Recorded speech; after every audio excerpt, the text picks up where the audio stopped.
मध्य प्रदेश में वन संरक्षण योजनाएं एवं कार्यक्रम। मध्य प्रदेश की जो वन संरक्षण योजनाएं कार्यक्रम है इनको आज हम पढ़ते हैं। तो सबसे पहले आती है वन वृक्षारोपण योजना। ये वृक्षारोपण योजना क्या है? देखिए, वन विभाग एवं सामाजिक वानिकी विभाग के द्वारा, है ना, मिलकर वृक्षारोपण का कार्यक्रम चलाया जाता है, उसको कहते हैं वृक्षारोपण योजना। दूसरा है सामाजिक वानिकी योजना। इसमें मध्य प्रदेश में सन 1976 में प्रारंभ इसके अंतर्गत निजी रोपणियों को बढ़ावा देना, है ना, कृषकों को उनकी भूमि में खेती, वृक्ष खेती, कृषि वानिकी, मेड़ वृक्षारोपण हेतु प्रोत्साहित राशि देकर कृषि वानिकी को प्रोत्साहित करना, ये किसके अंतर्गत आता है? सामाजिक वानिकी योजना के अंतर्गत आता है। ठीक है। इसके बाद आते हैं, नेक्स्ट है अपना विकेंद्रीय रोपण योजना।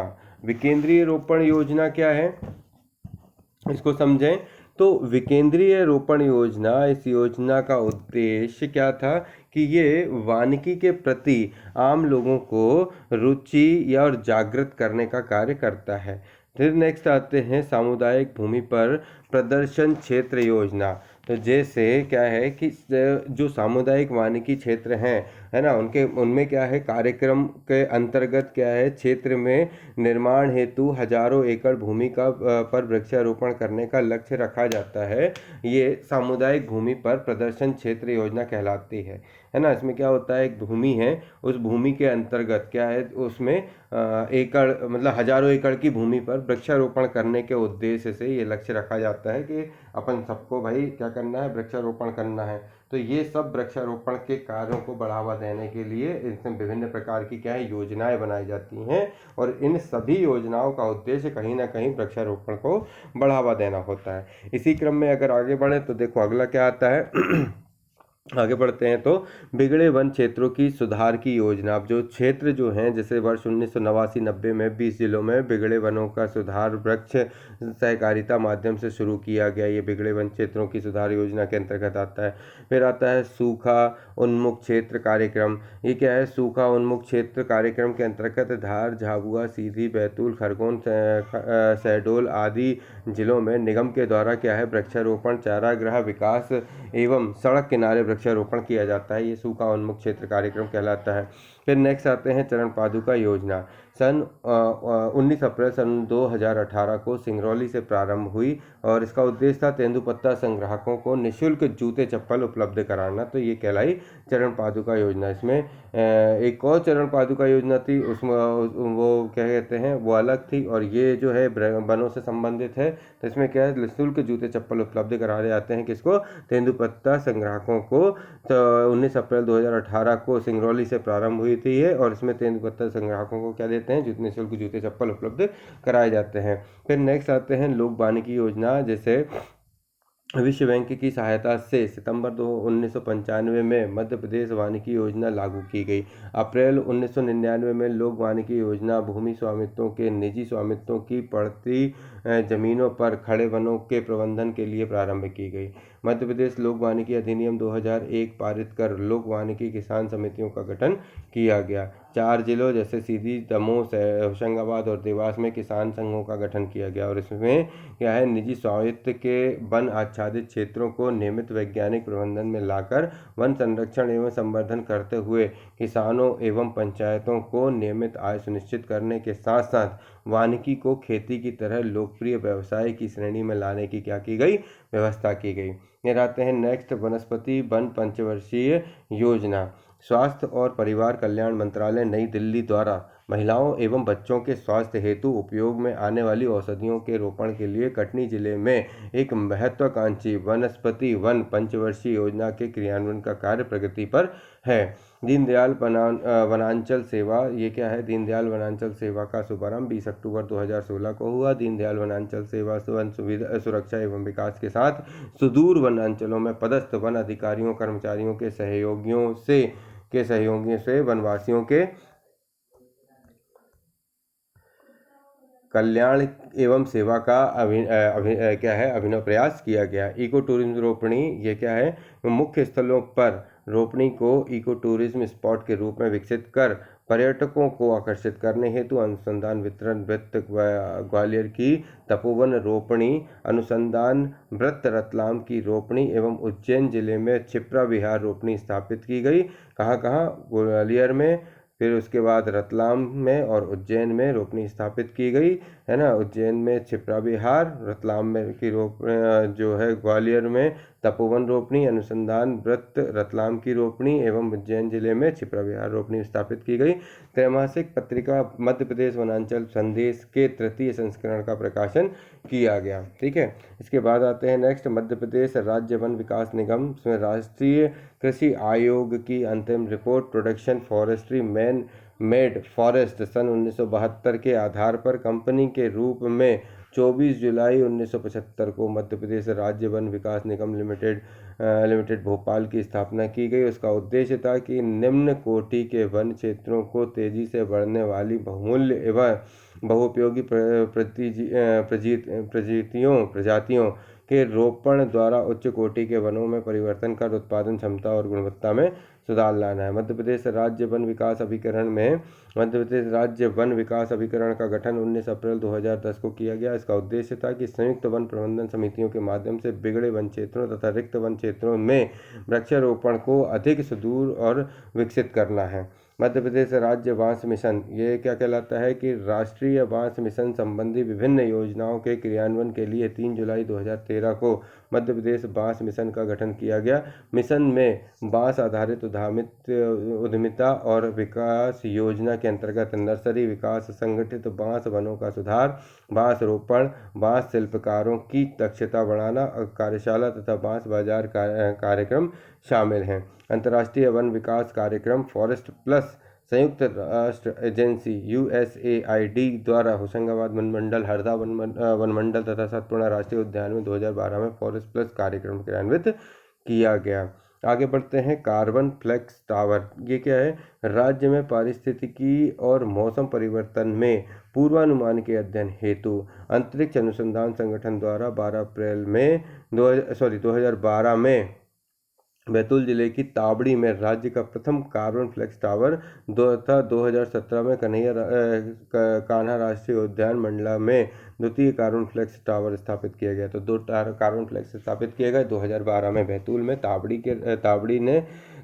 बैतूल जिले के ताबड़ी राज्य का प्रथम ताबड़ी में बैतूल जिले के पहला जो कार्बन फ्लेक्स है वो 2012 में बैतूल जिले के ताबड़ी में राज्य का पहला कार्बन फ्लेक्स टावर बनाया गया। फिर 2017 में कान्हा राष्ट्रीय उद्यान में दूसरा बनाया गया। तो 2 याद रखना पड़ेगा कार्बन फ्लेक्स टावर। ये राज्य की पारिस्थितिकी और मौसम परिवर्तन के पूर्वानुमान के अध्ययन हेतु अंतरिक्ष अनुसंधान संगठन के द्वारा लगाया गया। नेक्स्ट है पंचवन योजना। पंचवन योजना में 33% से कम वन क्षेत्र वाले जिलों में वृक्षारोपण की योजना की गई है। मध्य प्रदेश में ग्रीन इंडिया मिशन क्या कहलाता है?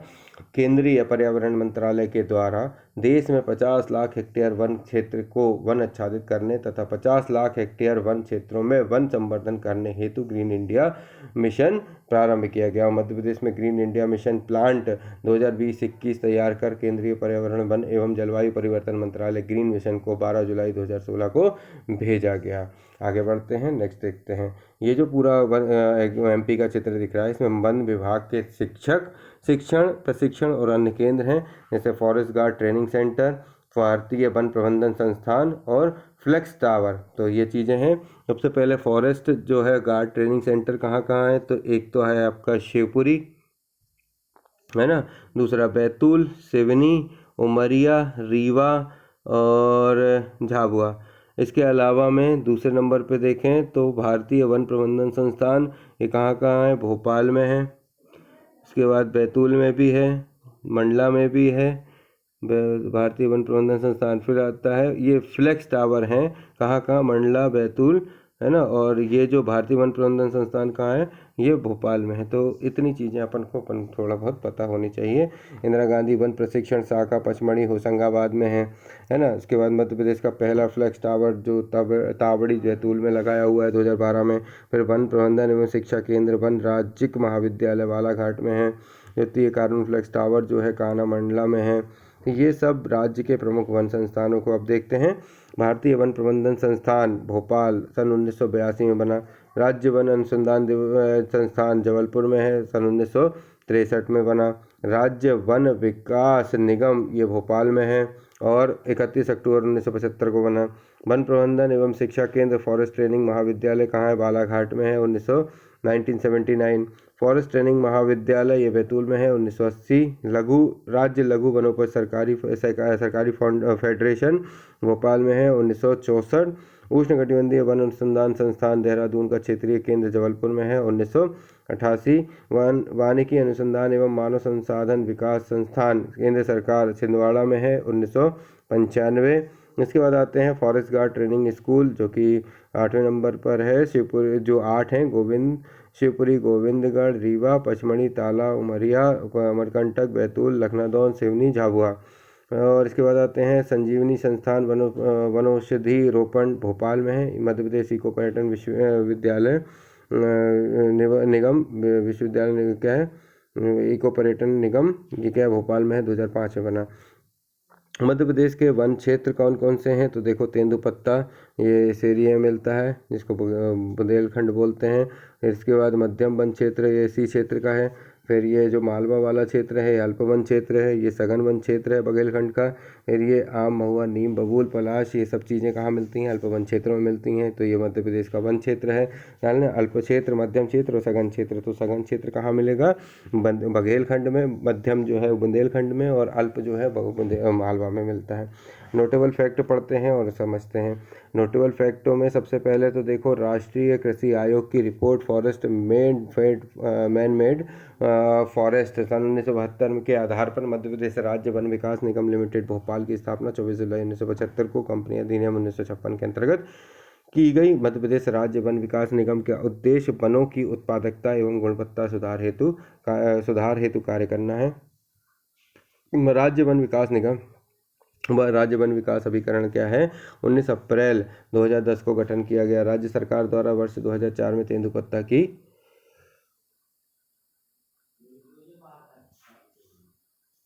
नई नीति का निर्धारण किया गया।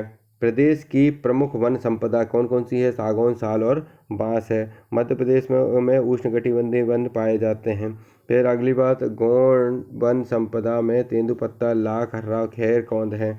तेंदुपत्ता संग्रहण का मुख्य क्षेत्र सागर, जबलपुर, शहडोल है। लाख उत्पादन मध्य प्रदेश का बिहार के बाद दूसरा स्थान है। लाख उत्पादन में मध्य प्रदेश का बिहार के बाद दूसरा उत्पादन है। भिलावा का उपयोग शाही और पेंट बनाने में होता है। हर्रा चर्म शोधन, प्रिंटिंग प्रेस और दवाइयाँ बनाने का काम आता है। मध्य प्रदेश देश के लकड़ी उत्पादन का 20% हिस्सा है।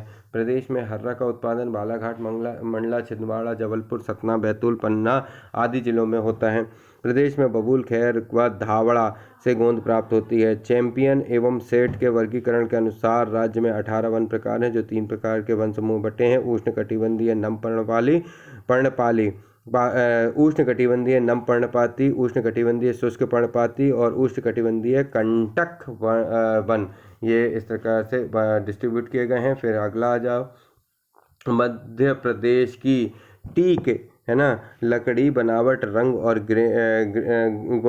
गुणवत्ता के लिए प्रसिद्ध है और ग्रेड की गुणवत्ता के लिए प्रसिद्ध है। यह फर्नीचर बनाने के लिए, घर के निर्माण के लिए सबसे अधिक अनुकूल है। राज्य में हर साल तेंदुपत्ते का उत्पादन 25 लाख मानक बैग है। 25 साल राज्य में हर साल तेंदुपत्ते का उत्पादन 25 लाख मानक बैग है जो राष्ट्रीय उत्पादन का लगभग 30% है। तेंदुपत्ते के संग्रहण और व्यापार पर राज्य का एकाधिकार है। प्रसंस्करण, अनुसंधान और प्रशिक्षण के लिए उत्कृष्टता का एक केंद्र भोपाल में स्थापित किया गया। MFP प्रसंस्करण और अनुसंधान केंद्र के नाम समेत यह संघ की GMP और ISO प्रमाणित इकाई है जो अब बड़े पैमाने पर जंगली शहद और शहदों के प्रसंस्करण के अलावा 200 से अधिक आयुर्वेदिक दवाओं का निर्माण करती है। केंद्रीय कृषि मंत्रालय के अंतर्गत कृषि वानिकी उपमिशन वर्ष 2016 में प्रारंभ किया गया और मध्य प्रदेश में इसके क्रियान्वयन हेतु वन विभाग की नोडल एजेंसी घोषित किया गया। मध्य प्रदेश में वन जीव संरक्षण अधिनियम लागू हुआ जो कि 1974 में हुआ। अनुसंधान एवं विस्तार वृत्त। अनुसंधान और विस्तार वृत्त क्या कहता है कि प्रदेश के वनों की उत्पादकता को बढ़ाने एवं वन क्षेत्रों के बाहर सामुदायिक एवं निजी भूमि पर वनीकरण द्वारा वनोपज की आवश्यकता पूर्ति हेतु प्रदेश के 11 कृषि जलवायु क्षेत्रों के अंतर्गत भोपाल, जबलपुर, रीवा, ग्वालियर, सागर, इंदौर, खंडवा, झाबुआ, रतलाम, सिवनी एवं बैतूल में एक एक अनुसंधान एवं विस्तार वृत्त स्थापित किए गए हैं। वर्तमान में 161 अनुसंधान एवं विस्तार रोपणियां अनुसंधान एवं विस्तार वृत्तों में हैं। इसके बाद का चैप्टर है राष्ट्रीय उद्यान और राष्ट्रीय अभ्यारण्य। ये हम एक साथ अलग अलग तरीके से लेंगे। फिलहाल हमारी जो आज का चैप्टर था वो था हमारा इस चीज़ों पर कि हम पढ़ें वन संरक्षण योजना और कार्यक्रम। तो वन संरक्षण योजना में जैसे वृक्षारोपण, सामाजिक वानिकी योजना, तो ये सभी को एक बार आपको सुनना है, समझना है, ताकि और अच्छे से आप सीख सकें। आगे जो है तैयारी आप करते चलिए, चीज़ों को जहाँ समझ में नहीं आता है पूछते चलिए। बने रहिए हमारे साथ, और भी वीडियो आते रहेंगे। तब तक के लिए, जब तक कुछ खास नया नहीं है, लेते हैं इजाज़त। जय हिंद, जय भारत।